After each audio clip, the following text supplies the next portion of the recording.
In the last topic, we learned the meaning of ashray and why Mahaprabhuji is emphasizing on Krishna ashray and why not others.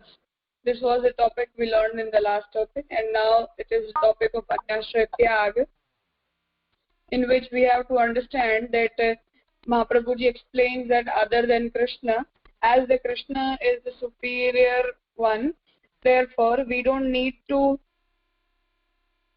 take ashray of any other god or goddess and must just accept Krishna as our Swami. This is the topic which we have to understand now. You can start.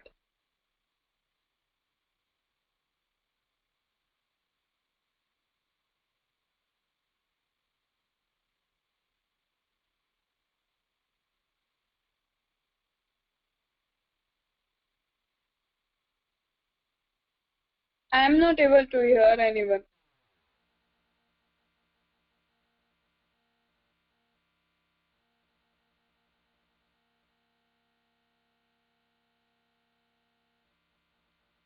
Riya તારો અવાજ નથી આવતો.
Yeah, Suraj, can you sing? Bhumi, can you hear now? Yeah, now we can hear, but echo આવે છે.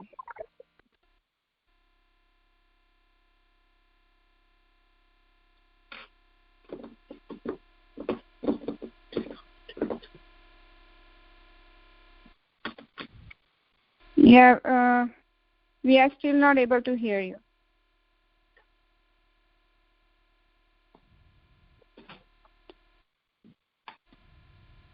Okay, Suraj, can you start reading from Anyashray Tyag? Yeah. So, visiting temples, performing worship and rites, reciting the name. Hello?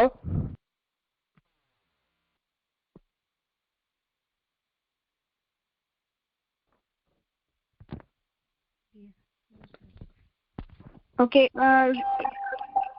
can we read?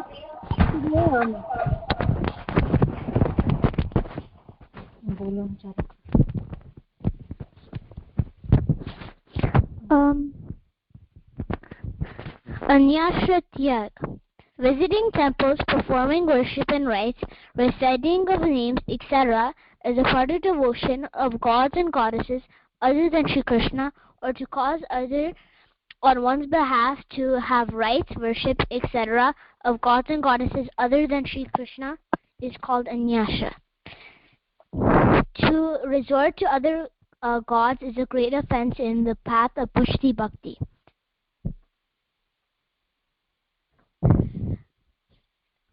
Should I continue? Yes. Meaning of Anyashray. The word Anyashray is made of two words, Anya and Ashray. Anya meaning whatsoever other than Bhagwan Shri Krishna, or it means all gods and goddesses other than Shri Krishna. Ashray means to take resort in any gods and goddesses willingly for fulfilling some desire without such desire, or it means to believe some god as one's ishta. All in all, to believe him as one's favorite god. Aridya, Ishta, Pasya. Pronounce it as Aradhya. Aradhya, Ishta, Upasya, Pujaniya, Bhajaniya, Sevya, Archya, etc. are words that are mostly used in equal meaning worshipable. Should I continue? Can you summarize? Yes. So, if you visit temples of if you've already taken refuge to Sri Krishna, and then you suddenly start reciting to different gods like Shankar Bhagwan or Devi, that is Anyashra, because you've already taken refuge to Sri Krishna. So Anya meaning whatsoever other than Sri Krishna. So it means all the other goddesses other than Sri Krishna, or anything other than Sri Krishna. And Ashray meaning to take resort in any other gods and goddesses, in any gods and goddesses, willingly for fulfilling some desire. Without such desire, or it means to believe some god as one's Ishta, which is meaning his favorite god.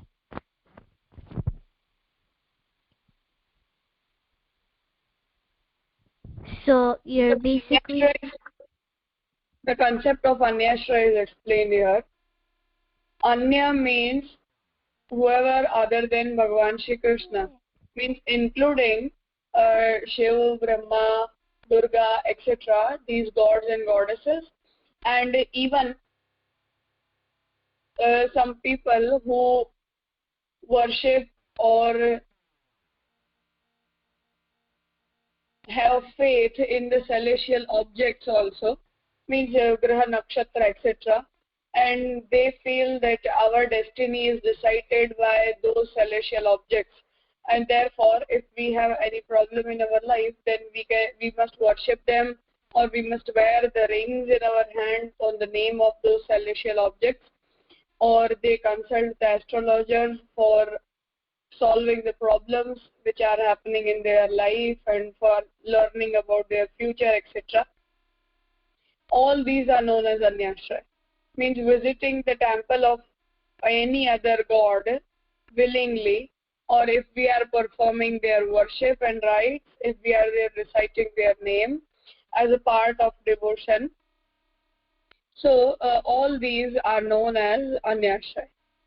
To take resort in other god and goddesses is the offense. It is considered as an offense in path of Pushti Bhakti Marga, because according to Mahaprabhuji, Krishna is the superior one, and if we are taking resort in Krishna, then we don't need to take resort in any other god or goddess. No one is greater than Bhagavan Shri Krishna, so we don't even need to accept them as our resort. So it is known as offense. This is the first reason.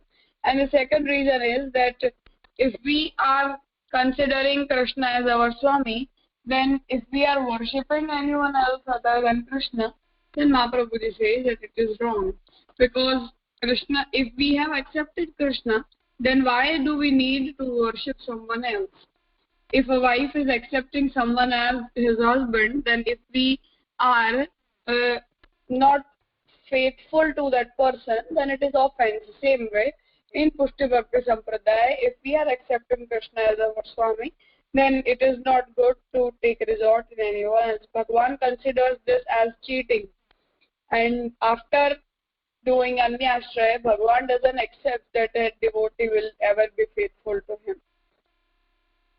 So the meaning of Anyashray is that we must not worship anyone else, we must not have faith in anyone else, we must not visit the temples of any other god or goddesses willingly, we must not ask for anything from them, or we must not try to worship them for any of the reasons.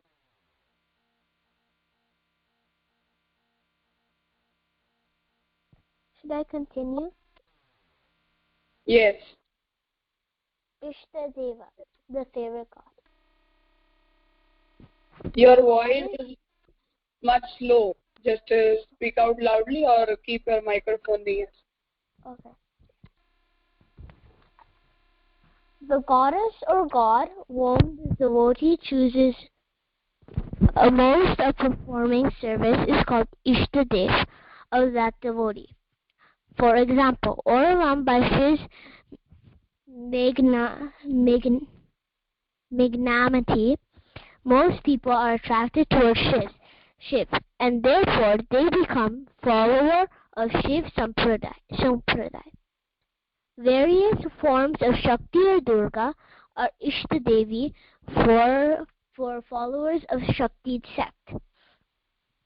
Sri Krishna or his incarnations are Ishtadeva for followers of Vishnu sect. It is considered quite improper to resort to other gods, leaving aside one's favorite god in the tradition of devotional sects universally. Hence, if the follower of any devotional... Again, we are able to hear you properly. Stay in a proper position if you are reading.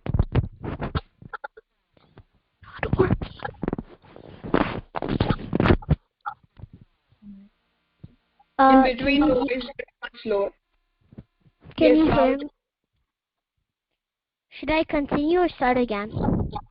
No, continue. Okay. I'm just reminding. If it is considered quite improper to resort to other gods, leaving aside one favorite god in a tradition of devotional sects universally. Hence, if a follower of any devotional sect begins to worship the god of any other sect on his own accord, it is called Inyashe. Resort in other god or the violation of solitary devotion. This is considered as a blemish in the path of devotion. Pushti Bhakti Marg is a path of devotion. Path of devotion of Supreme Brahma Sri Krishna. Hence, any kind of devotional practice such as worship, visiting temples, etc. of any gods and goddesses other than Sri Krishna is considered as blameworthy. Here it is necessary to know the situations in which resort in any other gods take place. Should I continue or should I explain? Yes. I didn't hear you. Could you say that? Explain it. Okay. So, if someone is attracted to Shiv's magnanimity, meaning power, and like he is the destroyer, some people are distracted to the Shiv sect. If someone chooses the Shakti or Durga sect, they are attracted to that sect. So if you've already taken refuge in Bhagwan, it is not, Sri Mahaprabhuji says, it is not right to go to pray to other gods or do seva for them.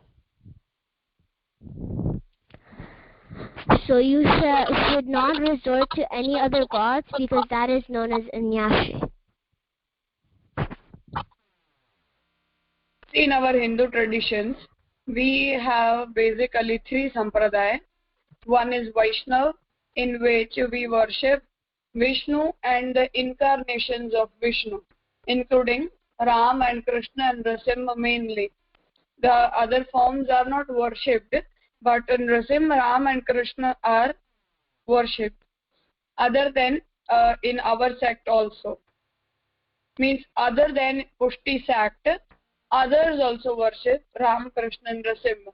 This is known as Vaishnava Sampradaya. The people who worship Shiva, they are known as followers of Shaiva Sampradaya, and the people who worship Durga and other forms of Shakti, they are known as the followers of Shakta Sampradaya. These are basically three sects we have on the basis of choice, and we are independent to choose any of the sects. Means we can be a follower of any of these three sects according to our choice. Means if I am feeling that I am attracted towards the Shiv, I love Shiv and I want to worship Shiv, then you can be initiated into the Shaiva Sampradaya. If you are interested in worshipping Durga, then you can be initiated into Shakta Sampradaya. And if you are interested in worshipping Vishnu, then you can be follower of Vaishnava Sampradaya, and we have open choice for all these three Sampradaya. There is no compulsion on anyone else. So now if we have made a choice, means if willingly, with understanding, I am choosing to be a follower of Vaishnava Sampradaya, I am choosing to be a follower of Shaiva Sampradaya and Shakta Sampradaya, then it is wrong for me if I am taking resort in anyone else. Means if you are a Shaiva, then you must not take resort in Krishna or Durga. Same way, if you are Vaishnava, then you must not take resort in Shiva and Durga. And if you are follower of Shakta Sampradaya, then you must be faithful towards the Durga. This is the system which has to be followed. So taking resort in any other god, it is a violation of solitary devotion. Means I am choosing the deity according to my choice, and I am choosing that deity willingly on the basis of my choice for my worship, then now you cannot worship or anyone else other than the deity you have chosen. So in Pushti Marga, we are on the path of devotion, and we have accepted Bhagavan Shri Krishna as the Supreme One, and therefore we must remain faithful to Krishna and must not worship anyone else other than Bhagavan Shri Krishna.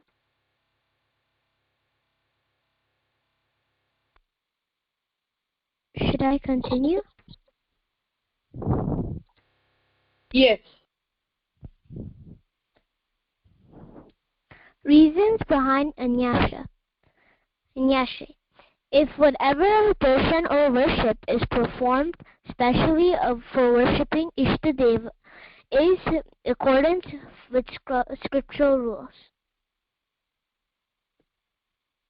Tradition or popular custom is performed for gods and goddesses other than one's Ishtadev, one is said to have committed Anyasha, resort in other gods. Let us think about the reason that lies behind it. When a person meets his neighbor, goes to his home, and always remains present in all auspicious and inauspicious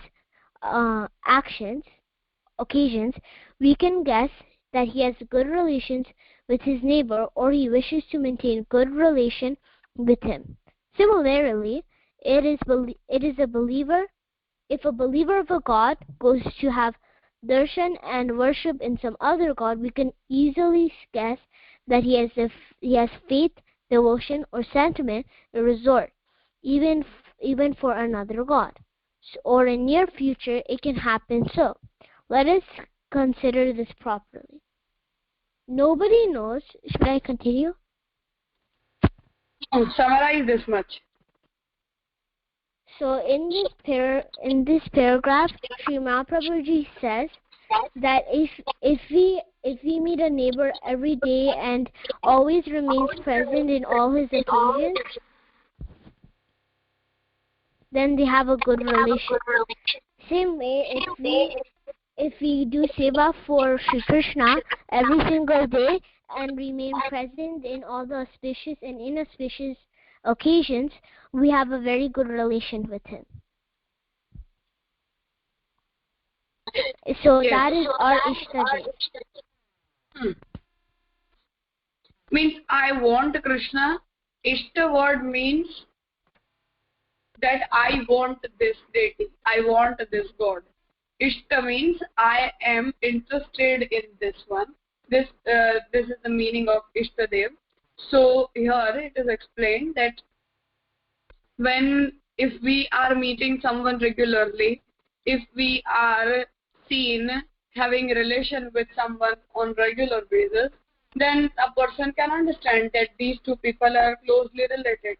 Same way, if we are choosing some deity and if we are regularly worshipping the deity, then it means that he is our Ishtadev, means we wanted him or we are interested in that deity.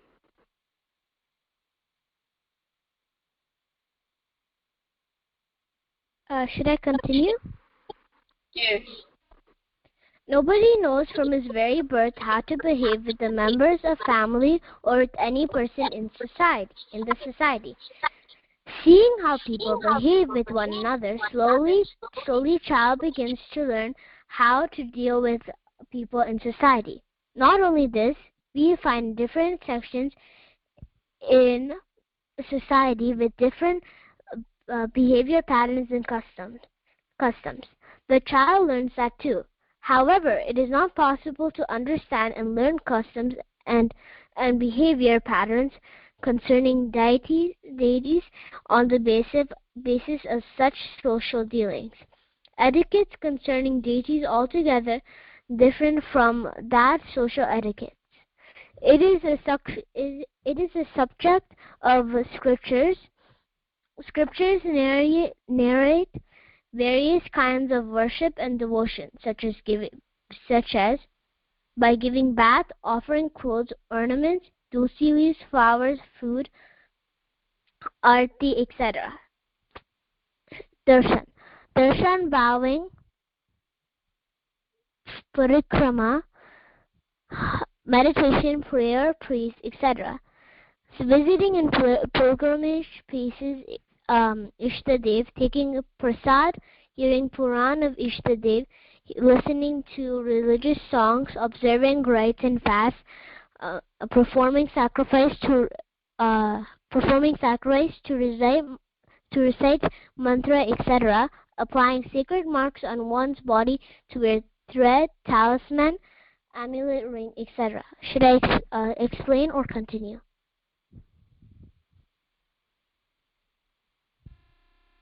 Explain this. Okay. So in our devotional path, the things we have to do is have a bath before we do seva, offering clothes, ornaments, tulsi leaves, flowers, food, arti, and etc. So when we do seva, we have to do darshan, bowing, prakrama, meditation, prayer, and praise. So if you go to a different path, maybe you might do these things in this path, like you visit the pilgrimage places of Ishtadev, your favorite god, taking prasad from your favorite god, hearing Puran of your favorite god, listening to religious songs, observing rites and fasts, performing sacrifice, to recite mantra, etc. So, like applying sacred marks, like tilak, wearing a kanti, having a talisman, amulet, ring, etc. These are the modes of devotion. Means that we express our devotion in these forms, and by birth we don't have any type of understanding, or we don't have our independent interests also, but along with our family members we develop interest gradually. So generally, if our family members are worshippers of Vishnu, we also get interested into the same activity. But we can have different choice also, and our Shastra doesn't have that compulsory to worship the deity which is worshipped by family members only. We are independent to choose that, but generally we have the environment and therefore we get interested into the same. So these are the different modes of devotion, that by giving bath, offering clothes, ornaments or tulsi leaves, flowers, food, aarti, etc. We are having darshan of the deity daily. We are doing the parikrama. We are going in front of them. We are meditating. We are praying for them. Or we are reading the Purana. Means if you are a Vaishnava, then you would be reading Bhagavat. If someone is a Shaiva, then he will read Shiva Puran. If someone is a Shakt, then he will read Devi Bhagavat. So these are the different Shastra for understanding the form of these particular gods. Visiting the pilgrimage places means if you are visiting Dwarka, then generally it means that you are a Vaishnava and you are interested in Krishna. And if someone is visiting Kedarnath, it means that he is a Shaiva. So these are the modes of worship, and if we are doing or engaging in any such activity, the other person, the third person, will also identify us as the devotee of that proper god. Means if someone is standing us in a Shiv temple, then obviously he will think that you are a devotee of Shiv. Or if you are found going to the pilgrimage place of Shiv, like Kashi or Ujjain or Kedarnath, etc., then 100% anyone would identify you as Shiv. So these are the modes of devotion, and same way these are the factors which express our devotion towards that deity.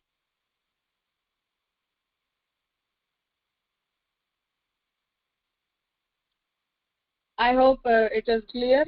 If anyone has any question, we will take those questions tomorrow for the discussion, and then we will go ahead. Let us conclude here today. Pranam.